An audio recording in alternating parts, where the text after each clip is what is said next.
जी बिल्कुल पूरे सिंध जियां दोदापुर जे भरपास वारे इलाइक़नि में चौमासी जी बरसाति जूं तबाहकारियूं जारी आहिनि ऐं हिन वक़्तु बि जेका आहे त दोदापुर ऐं भरपासे वारा इलाइक़ा जेके मुकमल तौरु जेके पाणी हेठि अची विया आहिनि। हिन वक़्तु मां मौजूदु आहियां ॻोठु रेहान खान कटोर में, जिते उतां जा रहवासी जेके एहतिजाज करे रहिया आहिनि। अचो त उन्हनि सां ॻाल्हि ॿोल कयूं त उन्हनि जो वधीक छा न असांखे टेंट आहे, न का मदद आहे, का शइ कोन्हे को, न को रस्तो आहे, का शइ न, सभु बुॾिया पिया आहिनि। असांजो कोई मदद करे, MNU आहे, MP आहे, चेयरमैन आहे, ॿियो आहे, टियों आहे, सभु करे असां त सॼो बुॾियल आहियूं। ॿार बचो असां माना विच पाणी में फाथल आहियूं, का शइ कोन्हे। असां सां सभई ॻोठ ॿिया बि बर्बादी में बि पाणी में बीठा आहिनि। पर महिरबानी असांजो इहो आहे त को वॾेरा, को अमलदार, को ऑफिसर असांजो मदद करे, को मुख़्तियार करे, DCO आहे, ॿियो आहे, टियों आहे। असांजे कान ॿियो त असांजो हाल कोन्हे, कोई पाणी में बुॾिया बीठा आहियूं। ॿार बचो बि असांजो फाथो पियो आहे।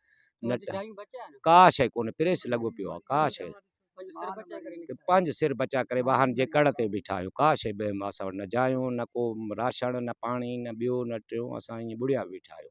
हेठि असांजे कुझु बि न आहे, कुझु बि न आहे। असांजो माल चौपाई माल उहो मरियो, असांजो सारियाल पोख उहो तबाह थी वियो। असां का शइ हिन वक़्तु नाबूद बीठा आहियूं।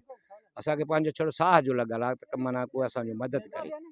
असांजो का शइ हुकूमत खे हिन वक़्तु तोड़ी असांजो मदद न करे। छो जेके वोट वठण ईंदा हुआ वॾेरा ॿिया टिया, हिन वक़्तु उहो बि ज़ाहिर न आहे त अलाए काॾे विया, अलाए कहिड़े जूअ में आहिनि। असांजे लाइ इहो ई अछर आहे।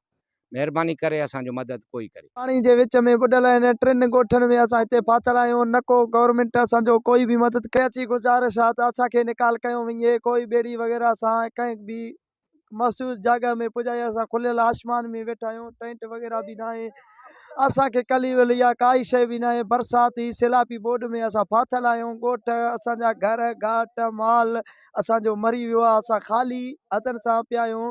हिकु कपर आहे जंहिंमें हिते पाणी में असां ईअं फाथा पिया आहियूं। कोई बि असां सां मदद न कयो, न तावन कयो।